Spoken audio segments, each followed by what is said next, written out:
how do we unwind after work? What do we choose to do with our time, and how do we fuel ourselves? What is it that after work that we go, that we crave, that we seek so desperately after a long day of most likely doing a job that you despise or has become robotic, and you're just doing it subconsciously?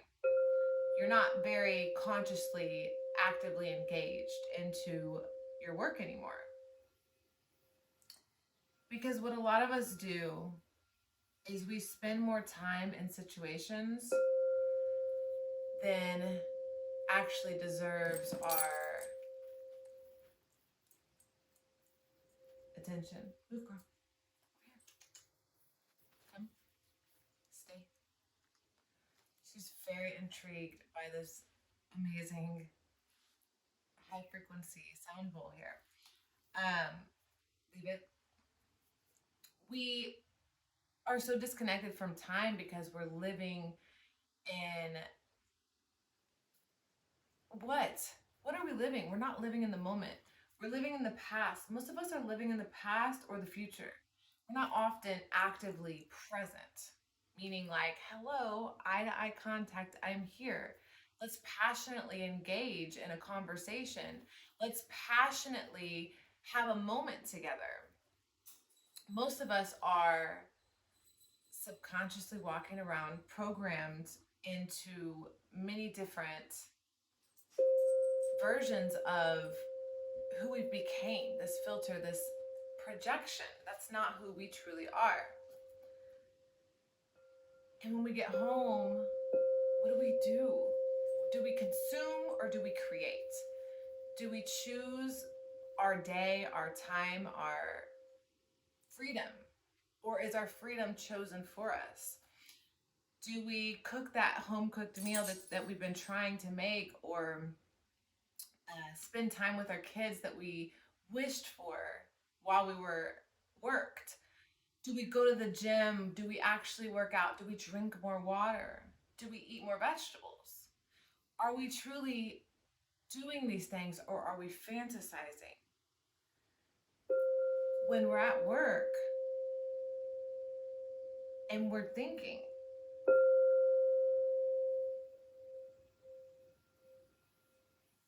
man, I want to try something. I want to do something. I want to be more. I want to be more present, more involved, more engaged.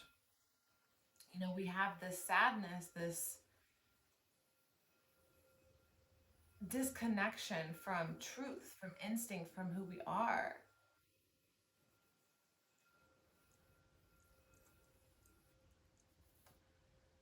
And we just want to be. We just want to be there. We want to remember. We want to have that memory, that connection, that bond that makes us feel as though we're connected to something that's purposeful, that's meaningful. We want to have purpose. We want to go home after work and do something with purpose, because if we're spending our entire day in a work environment that we don't feel has much value, right? Where we don't feel a sense of purpose, then we're going to start to really despise our lives and hate who we have become and what life we have manifested for ourselves. You know what I'm saying? We don't want to wake up in the future and forget who we came here to be, or remember who we came here to be once it's seemingly too late, you know?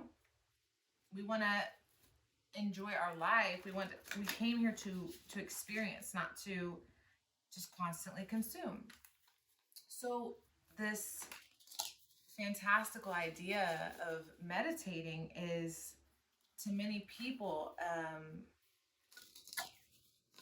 including my a version of myself,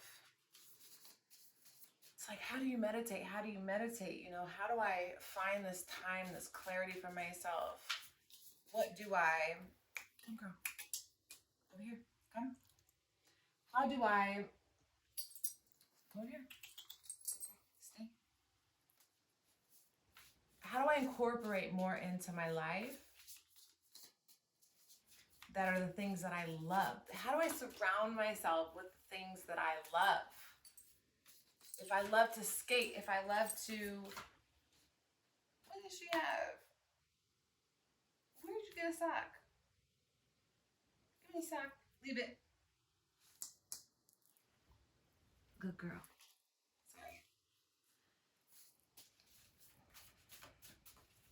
See, you just want to have fun. That's what she said. I just wanted to have fun. What did I do? What did I do wrong? It was a sock. It smelled funny, and I wanted to play with it.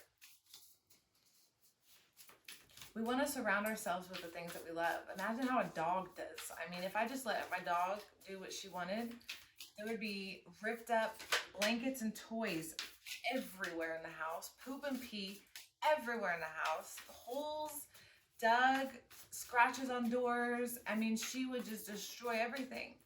And it's not to say that she's bad or to say that she's not valid or her feelings aren't validated. It's to say that there needs to be some facilitating of separation. Like, what do we want to separate and what do we want to keep contained? What parts of ourselves do better as an expression of passion, and which parts of ourselves do we need to contain and kind of hold back within, kind of push down, or rather release, right? Because I think a lot of us do push down feelings, and as this night of emotions comes out, we push down what we're passionate about, what we feel like. We want to be in love. Love, guys. Love. Real heart space love. Unconditional, like, I love you. There's no bounds to how much I care, because I'm so passionate about what it is that I love, that it doesn't matter how much you pay me. It doesn't matter how much, as long as I feel safe, I feel I can trust it, the love obviously to reciprocate, because we don't want to live in polarity. We don't want to attract the opposite of love by giving love, by being love. So we want to, what we're doing is we are living in that opposite polarity. So catch me, like, I'm going somewhere with this. We want to be in love, and we want to be in passion, and we want to be surrounded by what we love. And what meditation is going to do for you, what contemplation, introspection, being alone, learning independence, confidence, being comfortable with who you are, and being able to express that truth is extremely, extremely valuable. Because when we get home from work, we shouldn't have so much more work to do that there's never time for play or laughter or health. Health should come before work and play. You know what I'm saying? Like, why are we paying health insurance to treat symptoms when we could just from the jump ensure our health by putting our health as a top priority in our lives? That will bring in more emotional fulfillment because we're healthy from inside out, where we don't feel as though, I have a boundary tester, like her mama, and she's going to test that boundary a few times.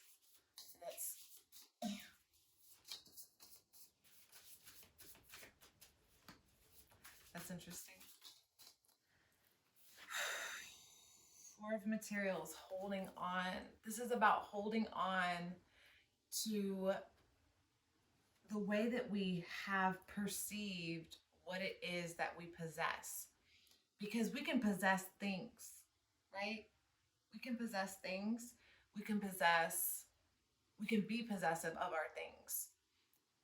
Meaning, that's mine. This is my dog. This is my stuff. that duality separating me from it in itself is saying that I own something, that I have ownership over tangible things. And that energetically can build a structured world, a material world of things that you cling on to, that you hold on to, these attachments. Because when you're born, you're free, you're butt booty naked, you come out and you're like, ha, you don't have no separation. You're just free and open and just like experiencing through the senses, right? Like extra sensory. And then as you get older, through all the programming, you lose that sense of freedom, where you want to feel free. And we get lost and confused, like, where did it go? It didn't go anywhere. But we're just holding on to some of these physical attachments that we've created, like identities, clothing, admiration, like as in like what the public thinks about us, rather than who we actually are. How far have we drifted from our core? What foundation have we built on our core? You know what yeah. We've built it, and then it's just been an explosion. It's an explosion. 6 of materials. There's more physical.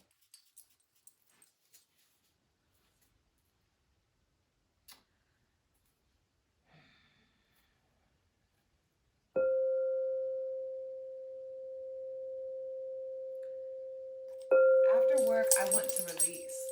I want to let go. I want to remove the day from me.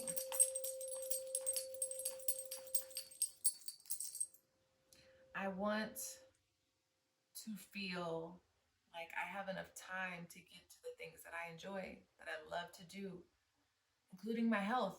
A healthy meal, cooking a healthy meal is priority. You can't live off of fast food, right? Like that's not an option. And if that's the quality of living, then I don't necessarily think it's come girl, come. Leave it. Leave it. She's gonna get mad at me. No, leave it. The quality of living has become so low. We really don't take care of ourselves. And when we get home from work, we're so exhausted, we need like a quick fix. Just fill me up. Just make it quick, like taking a shot. Like I just want to get drunk real quick. Like I don't want to wait all night to get drunk. Like just shoot it back. And there we go. We're tired. We're so tired as the laborers of this world, the ones that put all the whether it's physical labor, mental labor, time labor, anyone giving their time away to the system to the point where they're running out. Like they're looking at the clock like, I missed out on all these opportunities, all this greatness that I could have had for myself, to be the best version of myself, or to be there for my people, like my children or whoever.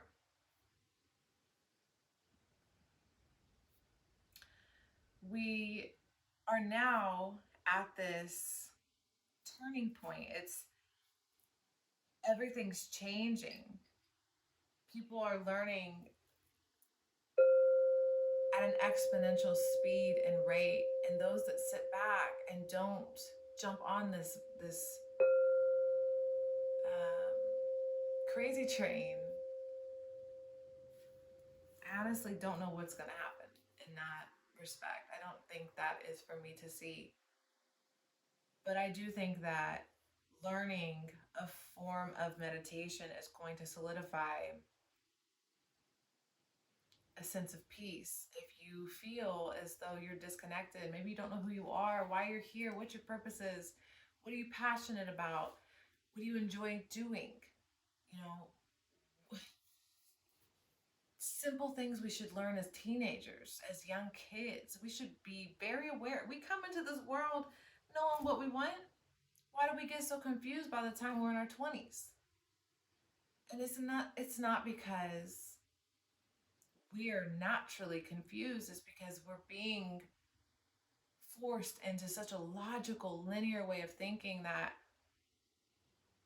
we're forgetting how to live in the moment and how to be present, working ourselves to death to the point where the energy is building up on our bodies and we're so tired, we're so drained, we're so overworked. All we want is like a burger and a pop and like a soda pop, a Coke, a drink.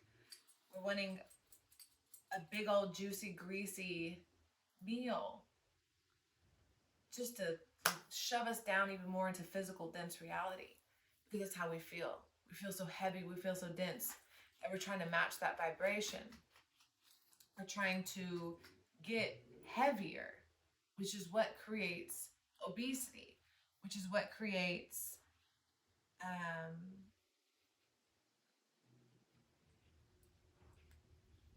leave it. She's 10 months old, so she does very well. Leave it. But there's a feather. Why did I put a feather on the floor? Because I thought it was cute. Because I wanted to look over and see this peacock feather and feel like pretty, okay? I like peacock feathers. Obviously, I shouldn't put it on the floor because my dog.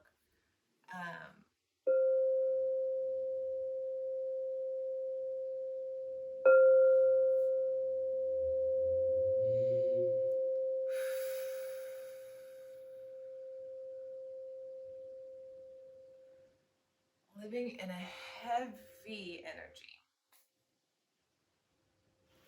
only makes us reminisce about when it was light. So one thing I recently discovered that I love so much, like I cannot, like I want to cry. How did I forget about this love? I love to dance. I think anyone that's ever really experienced fun with me knows I love to dance. I don't care about who's watching, who sees, like I want to dance. And I recently rediscovered this passion that I have for dancing. And it's so fun, it's so beautiful that I just miss being free and being able to flow and be in tune with who I am. And the only reason that I disconnected from it was from some external influences. Something outside of me dictated, no, leave it, move, stay. External influences dictated how I lived my life. And apparently dancing was one of the deemed inappropriate things to do as either a mother or, you know what I'm saying, whoever. It doesn't matter. It was projected into me that it was wrong to dance, or wrong to dance seductively, or wrong to dance how I want to dance, okay? I waitressed at a strip club when I was 18 and 19 years old. So my first introduction to like that was like, oh my God, look how beautiful they are. This is so amazing. Like, just, you have to understand, like, I don't know how, I hope a lot of people have seen it. A woman's body just dancing is so beautiful visually, and feel the way you feel when you dance. It's just so wonderful. And I love it. I love to dance. And I let that go. And my goal is to help people remember their passions, their dreams. Like, what is it that's sitting on the shelf, the energetic shelf in your mind, that's saying you don't have time for that, or you're too tired for this, or you're never going to do this, or you're not good enough, or you're never going to make it, or all these lies, these limiting beliefs that tell you that you can't get back to that space. The journey is long and it's tough and it's hard and it's difficult, no matter what you choose. So whichever, leave it. Come. Come. Good girl. they said, she will test the boundary many times.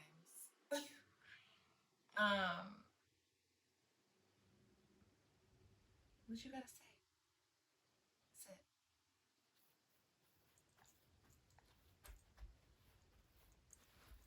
Good girl. Stay. We chilling. It's okay. Stay. There's nothing over there for you.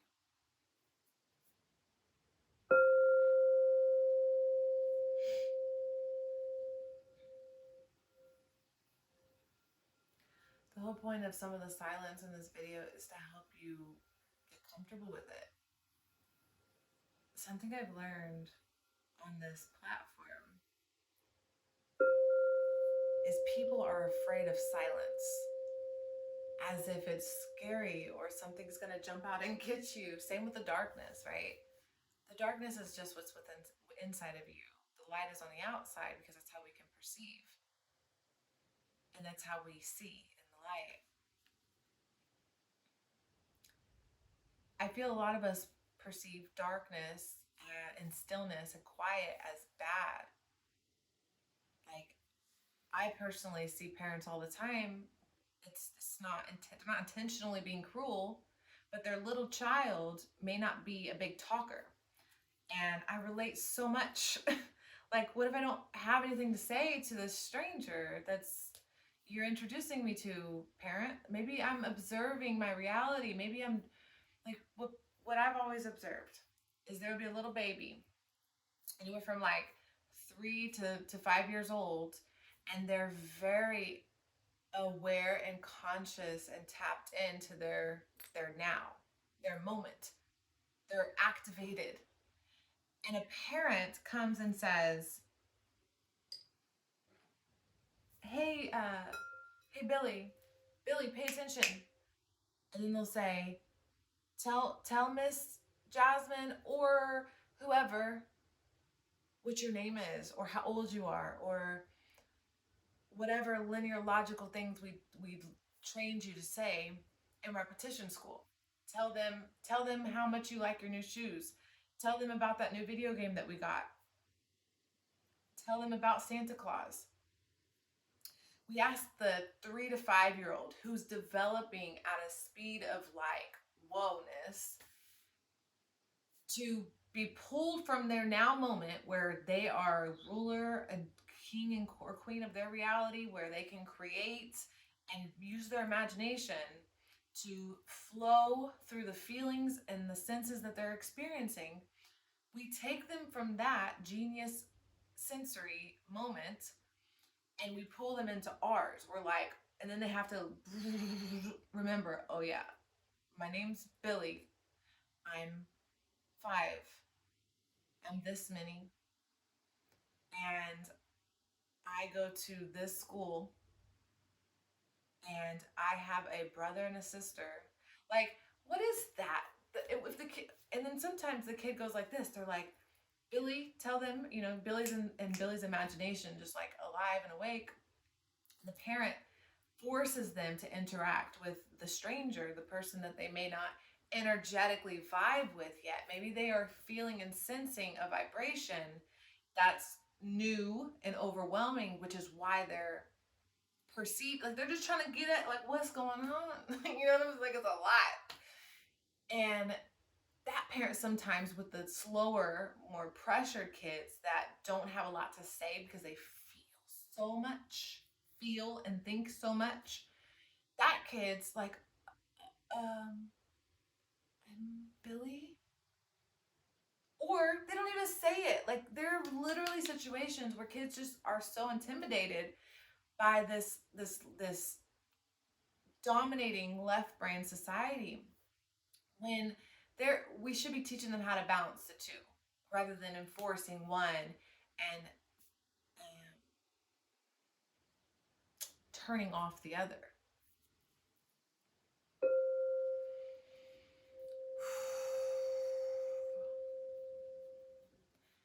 The only way we can really help the future is by forgiving and letting go of the past.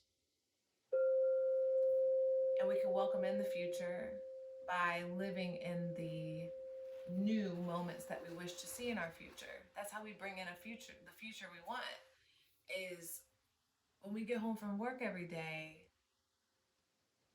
we set goals, small baby steps of how we're going to be and obtain the version of ourselves that we wish to be and we wish to see in our lives, whether it's more, more time with our kids or a little bit more health conscious, maybe drink more water, work out, go roller skating.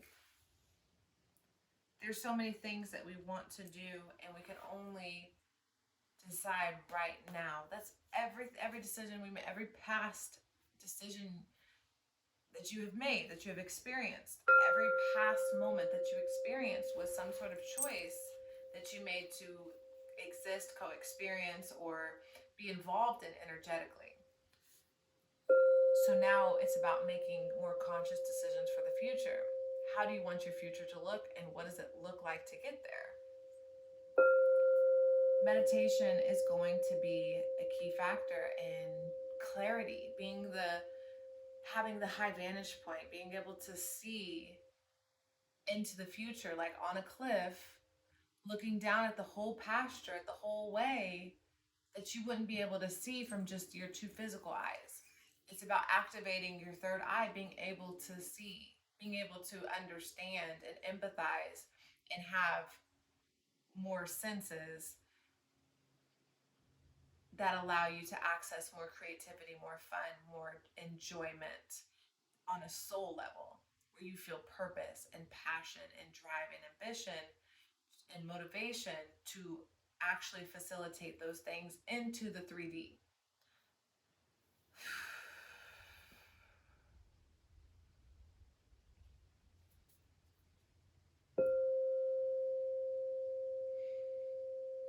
I love to just like move. Like, I feel like sometimes our body just like gets stuck, you know what I'm saying? It just wants to move. It doesn't want to just be still.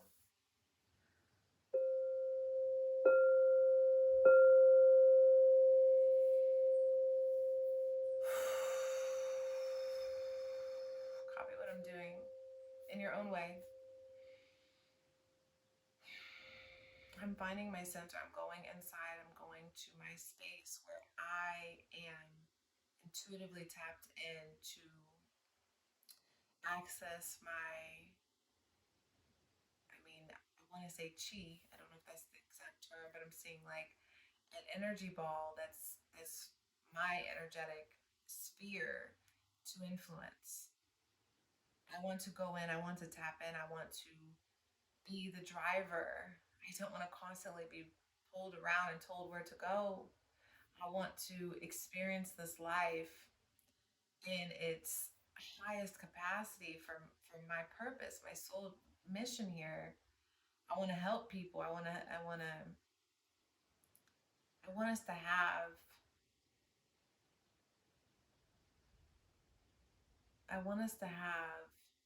a space to feel safe and free to express what we feel on the inside.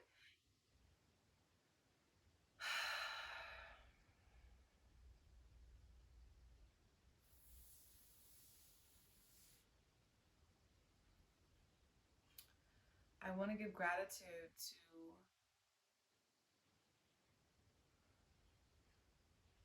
every energy that has helped guide me, that has showed me, that's helping me and guiding me now. They're always there. There's always a team. There's always a lot going around us. If we just slow down and truly tap in, we can feel it. It's massive.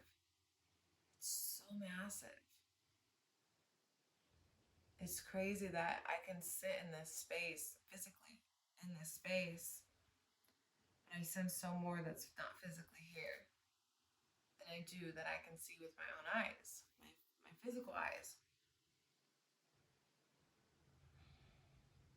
has a lot to do with our imagination, and that has a lot to do with our creativity. That's why I'm encouraging you to find a space to meditate, to chill, to relax, to unwind, and start making it a priority to put yourself in a position where you can actually start moving and grooving consciously, walking in conscious mind, being active and engaged in passion and love. We're here to experience love and passion and joy.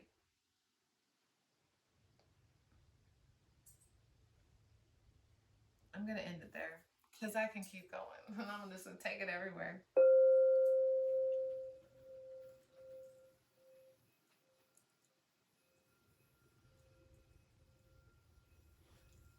My curious little Aquarius. Leave it. Chakras and Aquarius. Well, actually, our birthdays are one day apart.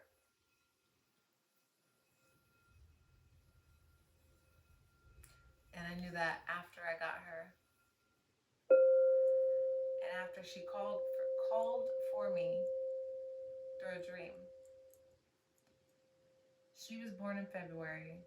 I started having the dream about her. Move, chakra. Leave it. Come. Over here. Come. Stay. Says she every time. I had a dream about her in April. I didn't know what it was, a dog, cat. I just felt a familiar calling me. And an animal. And I was like, what is this? And I really thought it was a cat. I honestly thought it was a cat.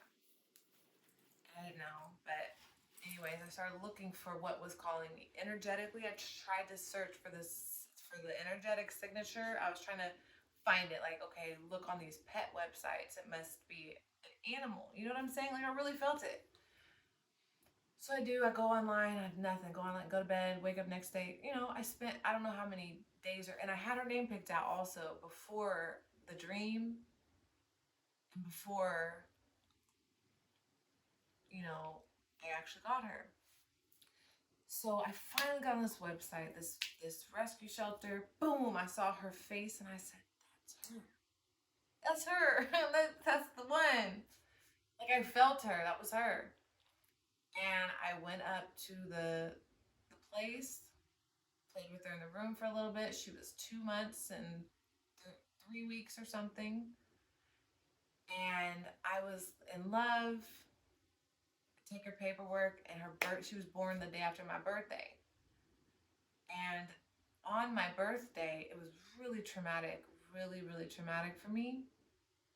I don't have to go into detail, but my birthday, it was a rebirth experience. And the day before that, I had wrote something in my manifestation journal. So 2 days before she was born, I wrote in my journal to manifest.